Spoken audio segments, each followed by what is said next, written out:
तो अब मैं आपको जो बदलाव दिखा रहा हूँ जिंदगी का। पिताजी के पास साइकिल थी, साइकिल, और पूरे गांव में 2 एकड़ जमीन वाले व्यक्ति को कोई इतना रिस्पेक्ट नहीं देता। आज बहू आईपीएस है और बेटा टैक्स कमिश्नर है, घर पे 2 गाड़ियां, और ईमानदारी वाली, क्योंकि दोनों की सैलरी मतलब 2-2.5 लाख, सब कुछ कट पिट के आता है, और सरकारी गाड़ी तो मिलती है, उनको कोई खर्चा है ही नहीं। ईमानदारी वाला काम करके भी घर में आज बंगला हो गया है, गाड़ी हो गई है, और गांव में दूर दूर तक शहर में कोई ऐसा हवाबाजी वाला व्यक्ति नहीं जो उनके पिताजी के सामने हवाबाजी करे। कैसे कर सकता है भाई? बहू आईपीएस है, बेटा कमिश्नर है, जब चाहो किसी की जिंदगी बिगाड़नी हो एक झटके में बिगाड़ सकता है। ये बात समझ में आ रही है?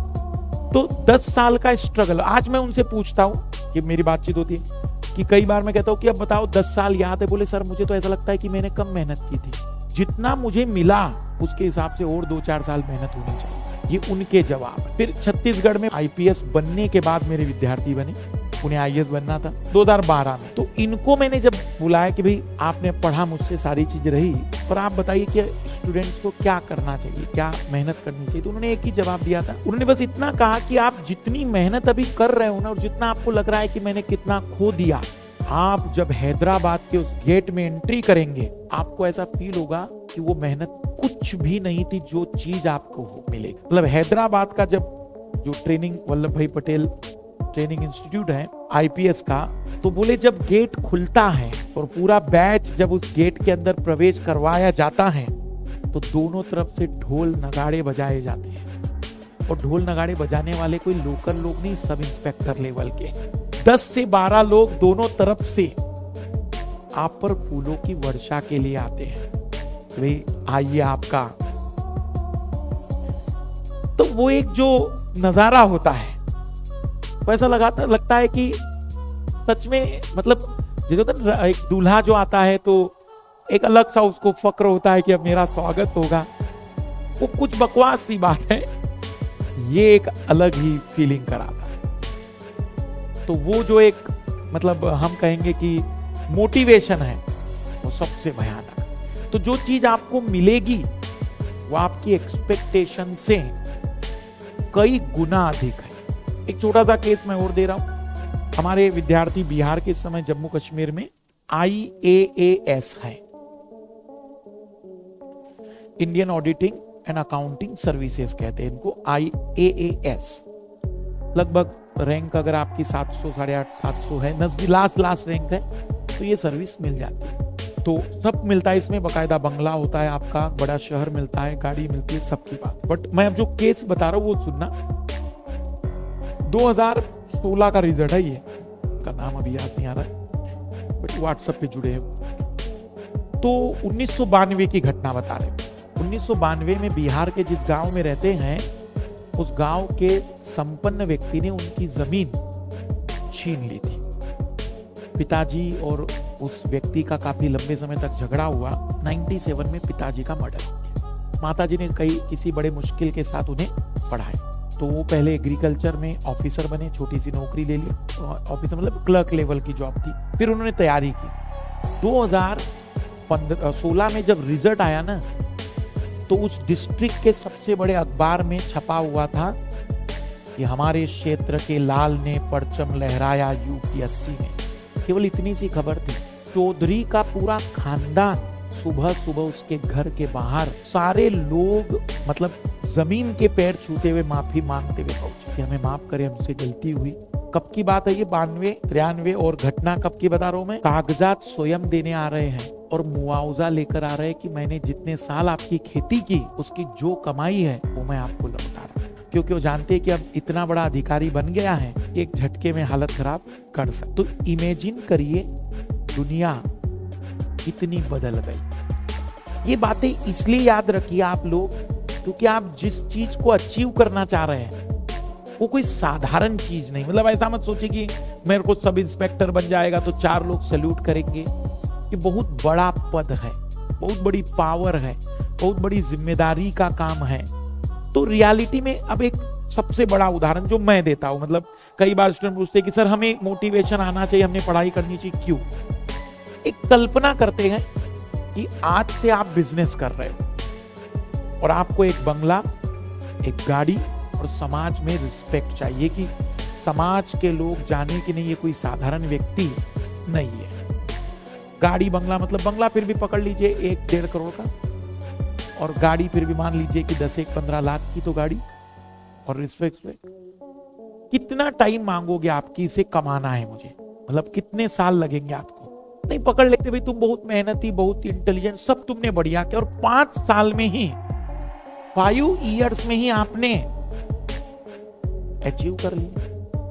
और मैं तुम्हें कह रहा हूं कि 15 महीने बाद ले जाओ। मैं तुम्हें क्या कह रहा हूं, 15 महीने बाद बंगला भी, गाड़ी भी, रिस्पेक्ट भी सब ले जाओ। तुम उस 5 साल को कल्पना करो तुम कितना हार्डवर्क करते, उसका केवल आधा हार्डवर्क कह के मैं कहे तुम्हें कि 15 महीने में कर। उन 5 साल में तुम दिन रात नहीं देखोगे, मेहनत करते चलोगे, 15 महीने करके देख लो बस, गारंटेड है, गारंटेड। अब आप कहेंगे गारंटेड कैसे? यूपीएससी ने तो पीसीएस, और गारंटेड पहली बार में निकल जाएगा, उसके बाद अटे में देते रहना आराम से, पूरी तरह से। अब मुझे बताओ और क्या चाहते हो? 15 महीने मुझे बता दो, इससे कम मेहनत में और कोई चीज प्राप्त करके दिखा दो मुझे। 15 महीने के अंदर जो चीज हम बता रहे हैं वो प्राप्त करके दिखा दो किसी और तरीके से। रिस्पेक्ट भी होना चाहिए, पावर भी आनी चाहिए आपके पास, पावर भी आनी चाहिए, रिस्पेक्ट भी होना चाहिए। अगर आपको विधायक भी बनना हो तो आपको क्या लगता है, एटलीस्ट 3-4 साल तो काम करना पड़ेगा, और वो भी कैसा? अरे मार खाओगे मतलब लोगों को अवेयर करने के लिए उन तक पहुंचोगे, उनकी मदद करोगे। कहने का मतलब कि हाँ चपरासी जैसा ही काम, लेकिन दिन रात लगाने पड़ेंगे, तब जाकर विधायक बनोगे।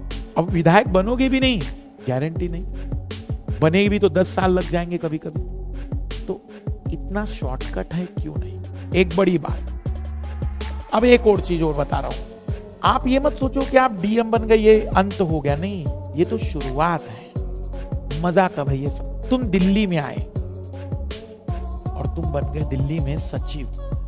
देखो सेक्रेटरी मतलब डीएम तुम्हारे लिए क्लर्क है, क्लर्क के लिए, और उससे ज्यादा उसकी औकात नहीं है।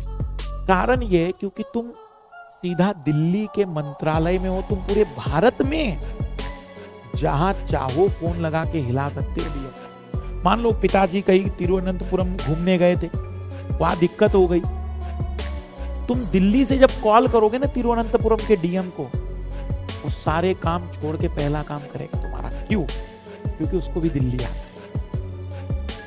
वो इसी उम्मीद में करेगा कि सर अब कांटेक्ट हो गया मेरा, और वो कहेगा सर कोई दिक्कत हो बता दीजिएगा, ये नंबर रखिए मेरा ये कोई साधारण बात नहीं। अब समझो, अब दिल्ली में तुम्हें जो बंगला मिलता है वो जनपद में मिलता है। उस लाइन पे कभी जाना घूमने के लिए, मतलब बंगला मतलब मान के चलो ये जो है ना, ये जमीन है 1440 स्क्वायर फीट, लगभग 3000 स्क्वायर फीट, इसका जस्ट डबल बंगला होगा, जिसमें आपको 2 बावर्ची मिलते हैं, 2 खाना बनाने वाले हैं, जिसको आप जो कहेंगे, सुबह आपने बोल दिया कि ऐसा करो, कल का मेन्यू नोट करो, इसको बनाना है तुम्हें। एक ड्राइवर, एक गाड़ी और एक एक्स्ट्रा गाड़ी मिलती है, 2 गाड़ियां, बंगला। और वो कौन सी जगह बोल रहा हूं मैं? मेन दिल्ली सेंटर बता रहा हूं मैं, जनपद वाला। फिर आपका शुरुआत होता है उठना बैठना मंत्रियों के साथ। अब आप रिटायर होने वाले, मंत्री के साथ आपके अच्छे रिलेशन, आपने कहा भाई हमारा जो बेटा है ना उसको टिकट चाहिए, और आप उनके लिए, क्योंकि जरूरत उनको पड़ती रहती है आपकी कि क्या हम करें बेटर, तो आप अपनी आने वाली पीढ़ी को भी एक झटके। सबसे बड़ा उदाहरण लो, इस समय विदेश मंत्री कौन है? कौन थे वो? अरुण जेटली के समय विदेश सचिव थे, फॉरेन मिनिस्ट्री के सेक्रेटरी थे, आईएएस अधिकारी रहे। अब सोचो कि वो व्यक्ति आज क्या है देश के? मीरा कुमार लोकसभा स्पीकर, आईएफएस रही है, Indian foreign officer. Ajit Singh Chhattisgarh के पहले मुख्यमंत्री, आईएएस रहे हैं, आईएएस थे वो। अरविंद केजरीवाल मध्य प्रदेश के, अपने दिल्ली के मुख्यमंत्री, आईआरएस थे। मतलब आप इसके बाद आपकी जो लाइफ में चेंज आते हैं वो बहुत बड़े लेवल पर आते हैं।